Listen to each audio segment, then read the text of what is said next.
I'm Barbie Zelizer, Director of the Scholars Program in Culture and Communication, and I welcome you here this evening. It's always a great pleasure to craft a public introduction for an old friend, and that is certainly the case tonight. It's even more the case because this particular friend has a reputation for A, being in many places at the same time, and B, being eternally oriented, at least in part, to places where he isn't. You can think about that for a moment. Michael Bromley's perpetual journeying is a visible marker of much of what drives his intellect and what has made him such a central voice in journalism studies. It reflects his capacious energy, his curiosity about things beyond his reach, his innate talent for understanding the challenges that lie just across the horizon. Michael has lived on 3 continents: the United States, where he got his master's in history from Yale, and later taught as a visiting professor at the University of Michigan; in Europe, where he received a PhD in sociology from City University London and taught both there and at Cardiff University in Wales; and in Australia, where he has headed up departments of journalism at both the Queensland University of Technology and the University of Queensland. Before all that, he was a bona fide hack, working as a journalist for numerous British newspapers and magazines, including the Daily Mail, in the UK, US, and Middle East. He's the author or editor of 11 books, 40-odd book chapters and research articles, 5 special journal issues, and he's shepherded multiple conferences on press freedom. His service to the field is exemplary. Not only does he act as a judge for multiple media awards panels, but he serves as a founding board member of the Public Interest Journalism Foundation, was one of the founding co-editors of Journalism Theory, Practice, and Criticism, and is a consultant to the Council of Europe, where his suggestions about teaching diversity to journalists and journalism educators have produced a series of seminars and workshops across the European continent, including the Netherlands, France, Russia, Romania, Hungary, Bosnia-Herzegovina, and Albania. Michael Bromley comes to us from the University of Queensland, where he is a professor of journalism and acting head of the School of Journalism and Communication, but not for long. Once he leaves here, he will be commencing a position at City University London, where he will serve as a professor of international journalism at the Graduate School of Journalism there. So, as I said at the beginning, we are fortunate to have caught him on his way from one place to another. Tonight, Michael will speak on crisis, citizenship, and journalism. Please join me in welcoming him.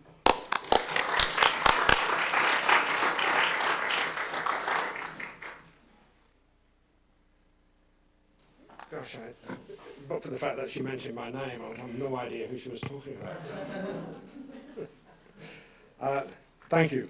I want to start by actually thanking Michael, the Dean, the faculty, the staff, and the students here at Annenberg, not just for offering me the opportunity to spend a semester here, but for the generosity of spirit which makes that experience so wonderfully rich. So it's not just the mechanics of being here, but it's the actual experience of being here that's already in a month or so has been so important. And I know it's going to continue to be so to the end of the year. I want indeed to thank Barbie particularly, not just because she kind of talks about me in glowing terms, which no one else probably would, but because of her directorship of the program in communication and culture, under whose auspices I am here, and also Emily Plowman, who actually has to deal with me as an awkward ex-journalist on a kind of day-to-day basis. So both of them have made this already a really rich experience. What I wanted to do this evening was to address what I think is a mess in journalism, and it's not the material mess that most people talk about, but I think a discursive mess.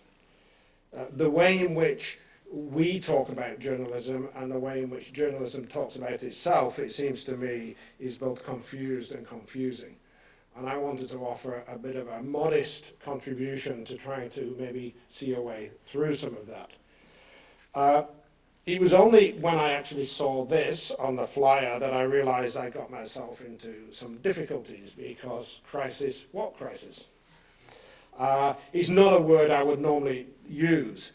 In its strictest meaning, as a turning point, instability leading to decisive change, with no particularly negative connotations, what economists might call an adjustment, no matter how sharp or stark it is, would be my understanding of the notion of crisis. And I quite like the early 20th century economists who said, crises are no doubt inevitable, panics, however, are unnecessary.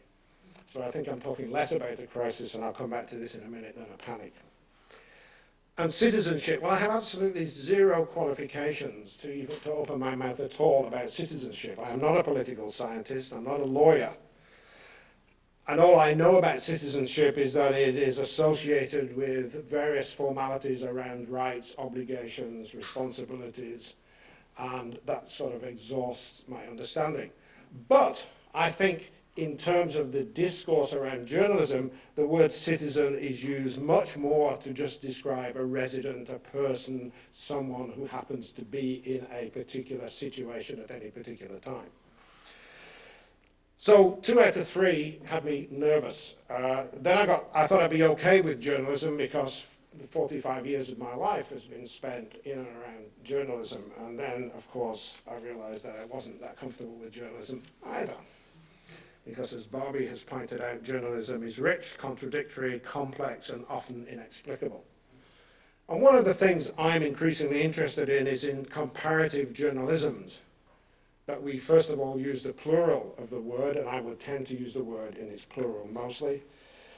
And picking up from the project that's ongoing at the moment, there was worlds of journalism. So for me, there are worlds of journalisms. And that makes it even more complex, rich, and confusing. So how did I land myself with this particular title? Well, I think it actually comes from a kind of sense of zeitgeist.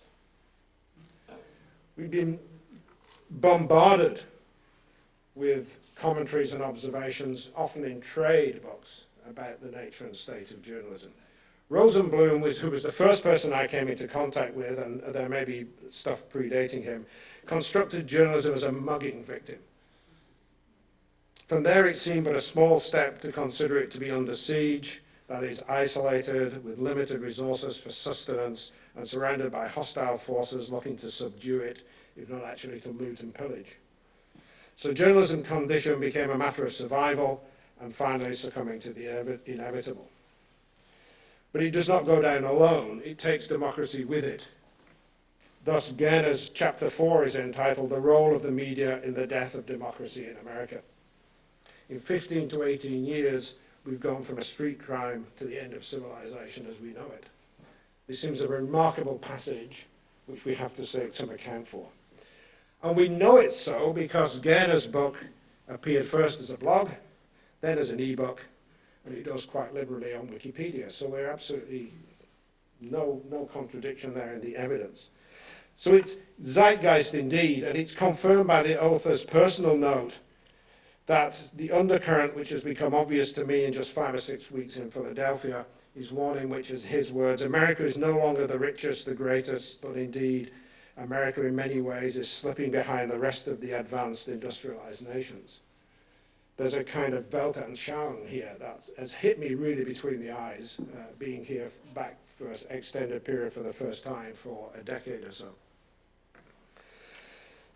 This so-called crisis in contemporary journalism is most commonly presented as arising out of an assault on journalism by commercial media interests that might somehow, I'm not sure how, be countered by state intervention.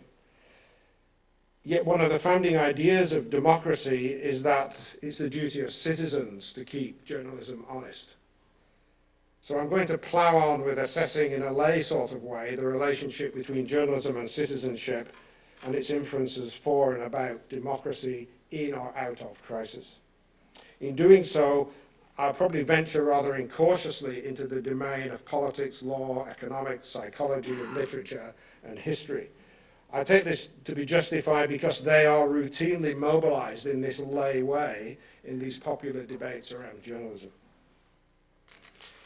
It was perhaps Auden who first argued that we live in an age of anxiety back in the 1940s, just after the Second World War.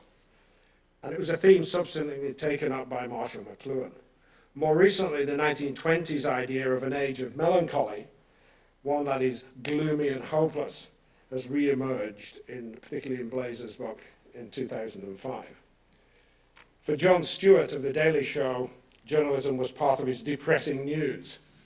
I actually quite like Brooks's notion, if I can move this on, from the New York, that journalism, and here press, newspapers, journalism, I shall use them interchangeably because that's how they are used, but I'm really talking about journalism.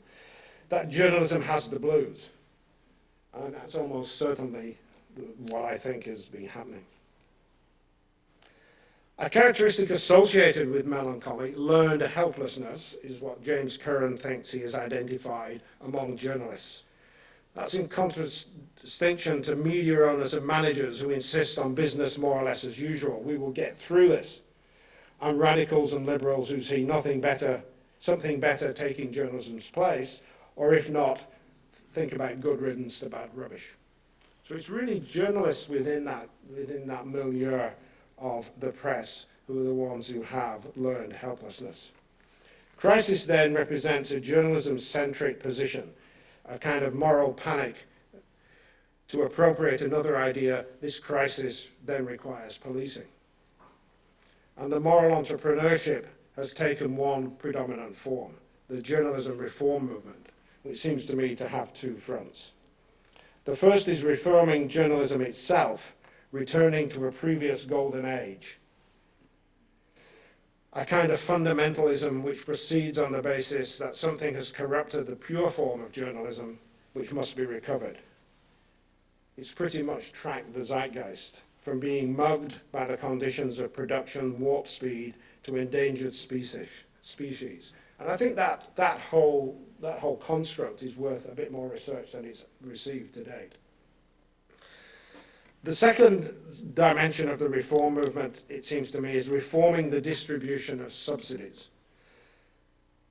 Back to the social market, subsidies for minority independent journalism and public service social responsibility journalism, compelling the communication industries to provide financial support taken from profits to journalism either directly or indirectly via government. And that's the line that obviously Bob McChesney has pursued most vigorously. I think that misses a point, and it misses a point there's been a much wider shift going on, which journalism has been caught up with. A shift from subsidies for production to policies for evaluating and facilitating the social conditions of exchange. From intrinsic motivation, journalism for journalism's sake, to extrinsic motivation, audits of performance. From culture, journalism viewing itself through its own prism, to climate, what is it that journalism can do for us? It's the same change that has pervaded many of the creative arts. From heroic, individual, gifted, disruptive, to structural creativity, demonstrating expertise, meeting targets, networking, driven by strategic and systemic objectives. From a continuous career model, bureaucracies, hierarchies, ranks, grades, formal qualifications, unionism, employment records, largely based on internal valorization, the star reporter, the scoops, the prize postings, what Caves has described as displaying muscle, A and B rankings, to a contingent career characterized by work intensification, impermanence, performativity, flexibility, mobility, closer to Cave's idea of the humdrum. Collegiality, and in another dimension, collectivism, it seems have been replaced by collaboration, that dreadful word, networking. And I don't think anybody working in the university kind of escaped those sorts of trends. My understanding is that the various experiments and projects supported by philanthropic organizations were initiated on the basis of this understanding, although that may not have been properly understood by the journalists themselves, and that a number of these philanthropic groups are now quite disappointed to have been used simply as subsidizers of production. They really wanted to move to another model. I think we see this uneasy transition at work in the juxtaposition of WikiLeaks with the mainstream old-fashioned legacy media. Assange as the heroic, creative, disruptive, maverick figure, the Guardian team, which is the story of WikiLeaks I know best, of journalists and technicians doing the humdrum work. It's also my understanding from Pete speaking secondhand to people who've been involved in the discussions, particularly in the UK, that this reconfiguration from subsidy of production to policy for exchange makes it absolutely impossible that either the UK or the US government would ever consider subsidies for journalism. So there's no longer there can be no longer a reliance on internal referencing, on self-belief and assertion, but what I'm kind of crudely calling rather the 3 Ps, proof, process, and proficiency. Or the last one could be expertise. That test can be applied in many circumstances, but I wanted to apply it particularly this evening to the persistence of this kind of rather perverse view that somehow journalism refers back always to a Jeffersonian ideal, and that somehow journalism is essential to democracy. At this point, I just wanted to go on to 2 slight diversions. Maybe I've been unlucky, but in reading papers for review for journals, I'm increasingly seeing a confusion of the idea of the 4th estate and the idea of the 4th branch of government. They just tend now to be used interchangeably. They are not the same things. And crudely speaking, although I tread here on treacherous territory, I don't think you can have a 4th estate in the US because there aren't the other 3 estates. So it just seems impossible to me, and that means we need to talk about journalism in a less confusing way. But that brings me on to the second point. Why has this been much more prevalent in the USA? Well, there could be really simple material explanations, that book publishing is just desperate for content. But I think there's something much more significant about it, which is that of all the liberal models, to use Helen and Mancini's typology, the USA has followed this line much more stridently than Ireland, the UK, Australia, New Zealand, and even South Africa. And I think the difference lies in the structural arrangements within which journalism finds itself in the US. And those are so nuanced between these various places that I don't think we can actually talk about one system, a liberal system. The configurations, the lack of concerns about states' rights, weak federal infrastructure, these things have mitigated the tensions elsewhere. And I think it's also worth looking at, and I'm not sure that there has been much work in this area, at the relatively strong federal infrastructure.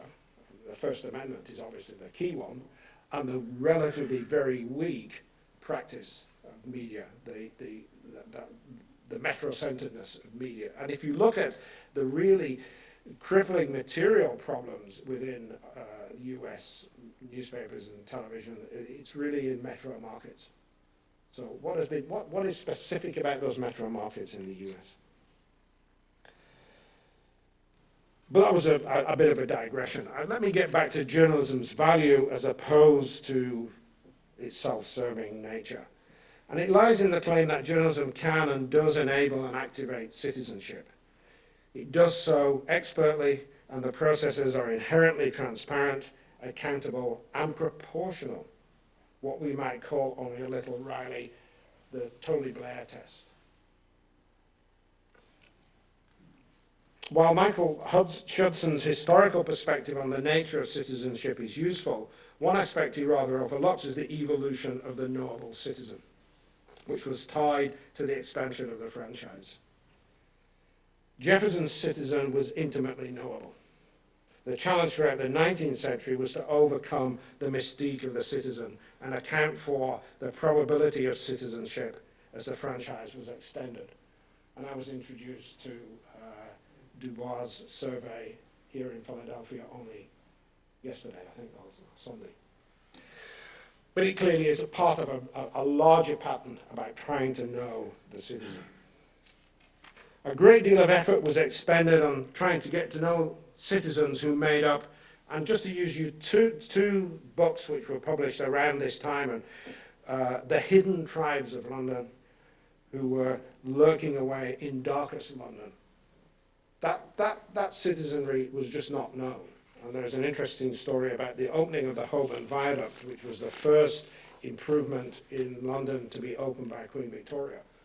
And in order to build the viaduct in 1863 to 65, I think it took the time, they had to knock down what was called a rookery, a slum.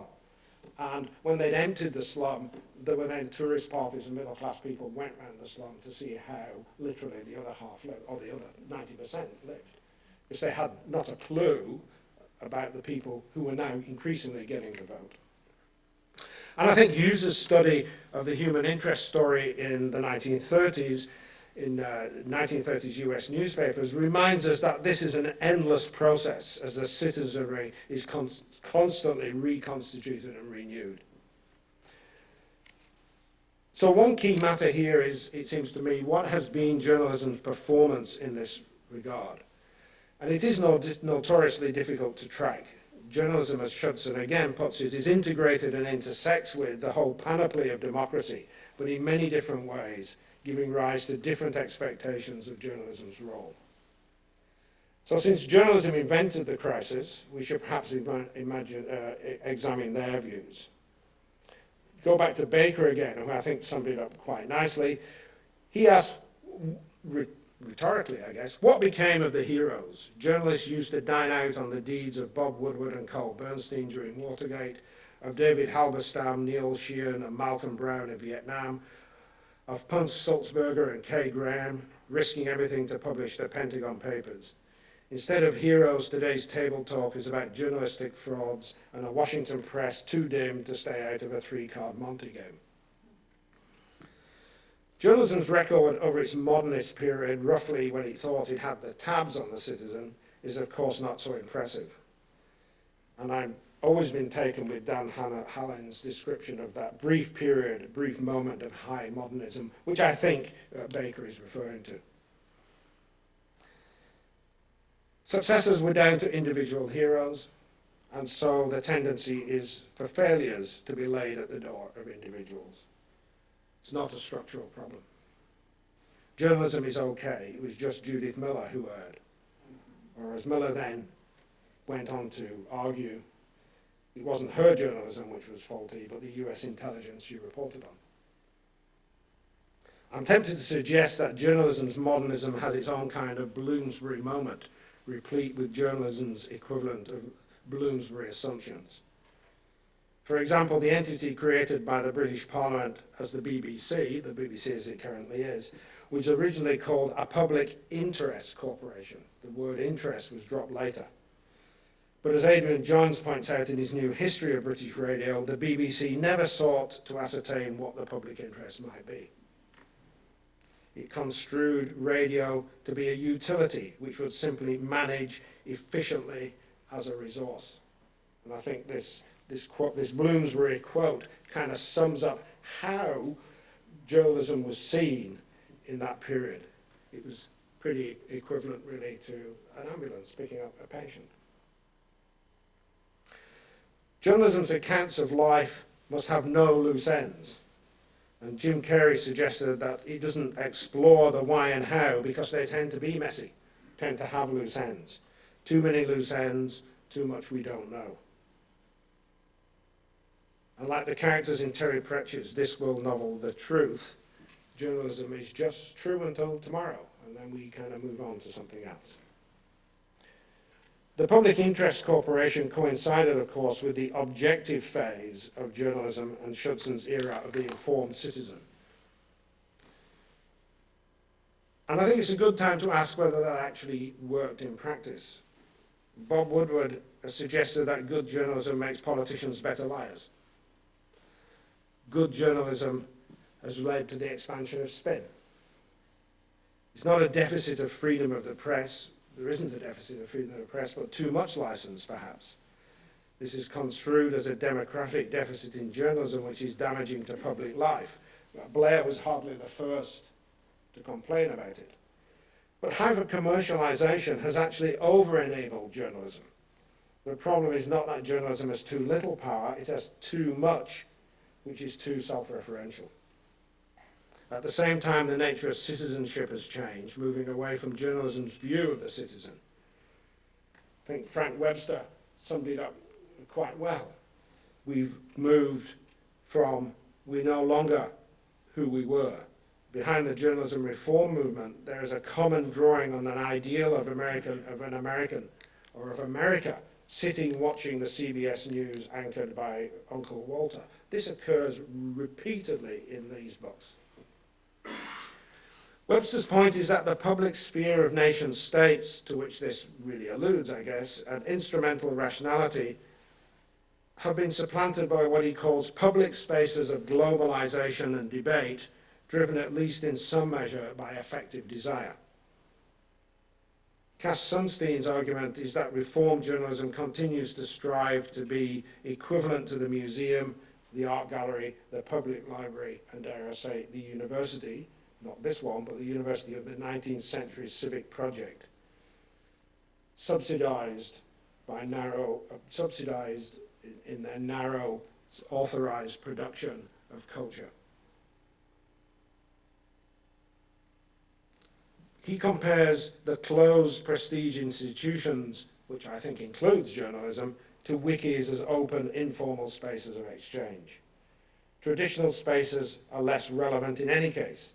They no longer map quite as neatly onto lived experience, from land use to employment, entertainment, healthcare, and of course communication. We live in global cities that also have impenetrably local neighborhoods. This has resulted in uncoupling and recoupling of power and authority. And I think that's evident within journalism in the relationships between news and values, news and entertainment, news and opinion.